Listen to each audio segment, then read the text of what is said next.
Hello everyone, good morning. তোমরা প্রত্যেকে কেমন আছো? আশা করি প্রত্যেকে খুব ভালো আছো। আমিও তোমাদের ভালোবাসায় খুব ভালো আছি। তো আজকে আমরা যাচ্ছি নন্দনকাননে, মানে পুরীর সাইট সিন। সেদিনকে না আমরা পুরোটা করতে পারিনি, অনেকটা দেরি করে গাড়িটা এসেছিল প্রথমে। তারপরে তো মানে আমরা মানে এত রোদ গরম ছিল যে আর পাচ্ছিলাম না। আর আমার মা যেহেতু অসুস্থ ছিল, তো মাকে নিয়েও বেশি ঘোরাঘুরি করতে পারছিলাম না। তো সেই কারণে আমাদেরকে সেদিনকে মানে পুরো স্পটটা ঘোরা হয়নি, চলে আসতে হয়েছিল। মায়েরও প্রচণ্ড শরীর খারাপ হয়ে গিয়েছিল। তো তার জন্য আমরা সবাই ওখানে বসেই ঠিক করেছিলাম যে আবার আরেকদিন যাব। তো আজকে যাচ্ছি নন্দনকানন আর উদয়গিরি, খণ্ডগিরি, যে মানে কয়েকটা স্পট আর বাকি আছে ওই কটা দেখতে। তো সোনাইও দেখো রেডি হয়ে গেছে। হাই বলে দাও সোনাই, হাই বলে দাও বন্ধুদের, হাই বলে দাও, গুড মর্নিং বলো, রাধে রাধে বলো, কিছু তো বলো। তো যাই হোক, খিদা লেগেছে, আচ্ছা চলো দেখছি। তো চলো দেখতে থাকো ভিডিওটা, আশা করি তোমাদের প্রত্যেকের খুব ভালো লাগবে। তো সঙ্গে থাকো, দেখতে থাকো।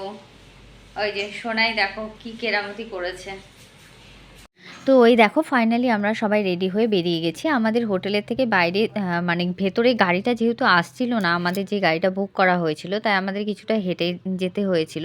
ওখানে যাওয়ার পথে বাচ্চাদের যেহেতু মানে খিদে লেগেছিল, তাই আমরা ওদের খাবার কিনে দিলাম। আর এই অটোটা করে আমরা বিচের ওখানে গিয়েছিলাম। বিচের ওখানে দাঁড়িয়ে থাকার পর এই দেখো ফাইনালি আমাদের গাড়িটা আসলো। আর দেখো বলছে না না আমাকে খুব বাজে লাগছে, এখানে তুললো না মামি, ভালো লাগছে না। তো ফাইনালি দেখো আমাদের গাড়িটা চলতে শুরু করলো, আমরা মানে যাচ্ছি ফাইনালি নন্দনকাননে। তো ওখানে যেতে যেতে দেখো দৃশ্যগুলো অপূর্ব ছিল, খুব সুন্দর লাগছিল, মানে আকাশটা এত সুন্দর লাগছিল বেসালি।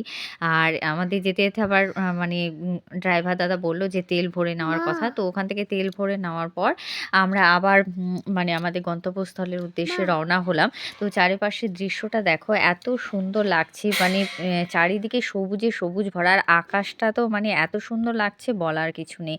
তো ফাইনালি আমরা নন্দনকাননের মধ্যে প্রবেশ করলাম। তো ওখানে প্রবেশ করার পর আমরা ওই এসি গাড়িগুলো যেগুলো আছে ওইগুলো তো করে ঘোরাচ্ছিল, ওই জায়গায় জায়গায় নিয়ে যাচ্ছিল, মানে কোথাও যেখানে হরিণ ছিল সেখানে হরিণ, আর কোথাও সিংহ, বাঘ। আর এই দেখো আমার মা হাঁটতেই পারছে না।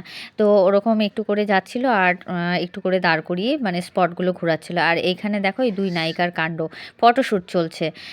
আমার মায়ের অবস্থা দেখে বুঝতেই পারছো কি মানে হালাত খারাপ।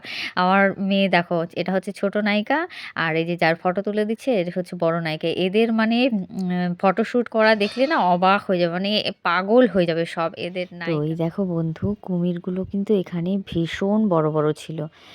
মানে এক একটা দেখে না আমার এত মানে ভয় লাগছিল, কিছু বলার নেই। যদিও ওরা জালের ওপারে ছিল, তাও মানে দেখেই একটা কেমন করছিল। তারপরে এলো হরিণের পালায়, দেখো এক ঝাঁক হরিণ, দেখতে এত সুন্দর লাগছিল না বন্ধুরা, মানে তোমরা সামনাসামনি না দেখলে বুঝতে পারবে না।